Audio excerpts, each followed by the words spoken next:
this video is twofold. One, I've got a vocal mic here, which hopefully makes things a bit more audible. Audible? That's not a word. Audible. Just let me know if this is better or worse or whatever. And then someone asked, is it possible that I could look at some kind of John Mayer tones with the HX Stomp? So I thought, yeah, why not? There's also a video by a guy called Jason Tadites on, I think that's how you pronounce it, on YouTube. He's got a dialing in series, which is worth checking out. As he goes into real detail about how he's making the patches. This first patch that I put together is based on the US double norm. This is a patch that I made a while ago. Wasn't really designed to be Mayerish per se, but I guess it kind of is. It's also the same amp that Jason uses in his video. I guess it's worth saying that I'm more looking at the Continuum era John Mayer, which I guess you might have a preference for when you're listening to him or when you think his best work was. For me, my favourite is kind of Room for Squares Continuum time. Obviously there's loads of later stuff you could check out. But yeah, so basically, as far as I understand it, his rig is normally based around a tube screamer. Later it was a clon as well as a tube screamer, and then a kind of Dumbly amp or a 2-rock. It's kind of that Fendery tone, I think anyway, that you're getting the clean kind of Fendery, a little bit reminiscent of Stevie Ray Vaughan, but not quite as much grip. So what I've done is I'll put these two patches in my bundle if you want to check them out. But the clean is just quite clean. There's not much reverb on it. Listen to what he does. There's not crazy amounts of reverb or delay.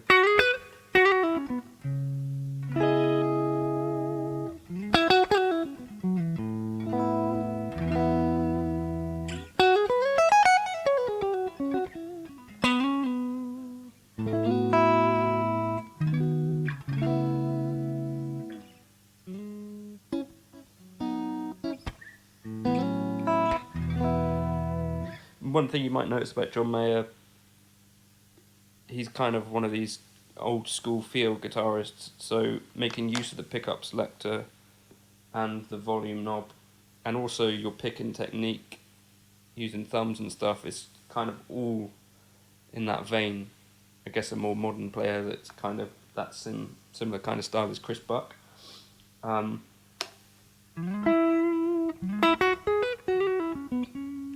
So yeah, and then in the middle, I kick in the tube screamer for more of a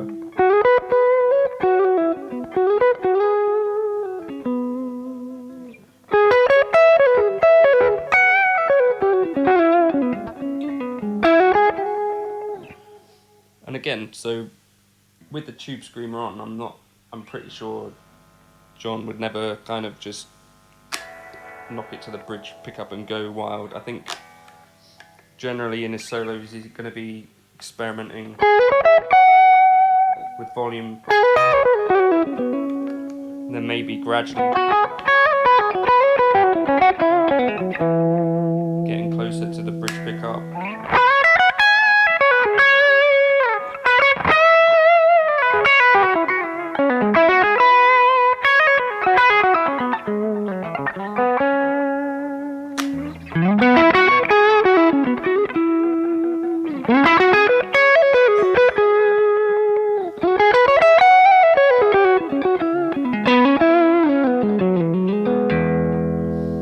And then the other thing is, I think quite a lot of the time he might be using the tube screamer on all the time and just backing off.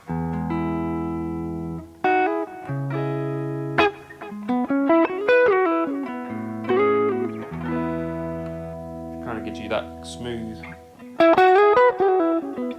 compressed thing going on. Okay, so I'll just show you the other patch that I put together, which I've used the litigator just because that, I think, is based more or less off of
same with this patch, it's not really massively different. I've used the same cabs, same kind of screamer settings. I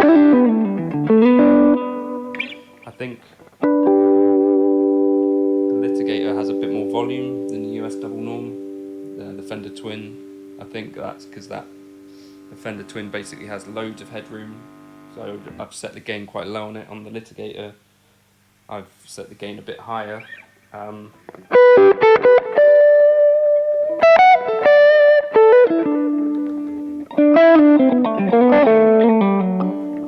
I guess maybe the litigator has more of that kind of bloom thing going on, perhaps, I don't know.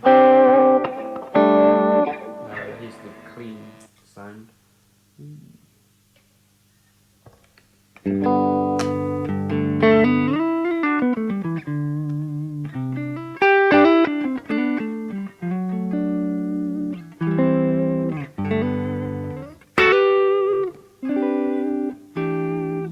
Again, I've not used loads of reverb on this just because when I listen to John Mayer, it doesn't seem that he's not going nuts on the reverb, certainly on the studio recordings. Just seems to be good timing. And yeah.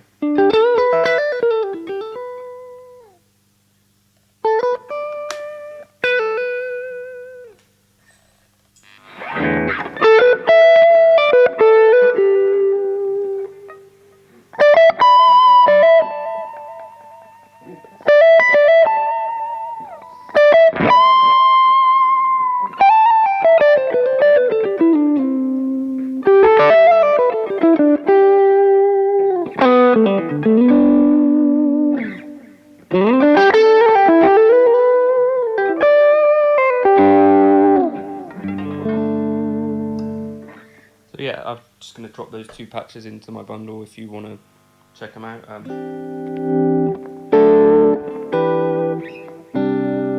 I think the main key to trying to sound like John Mayer, if that's the goal, neck pickup, and then the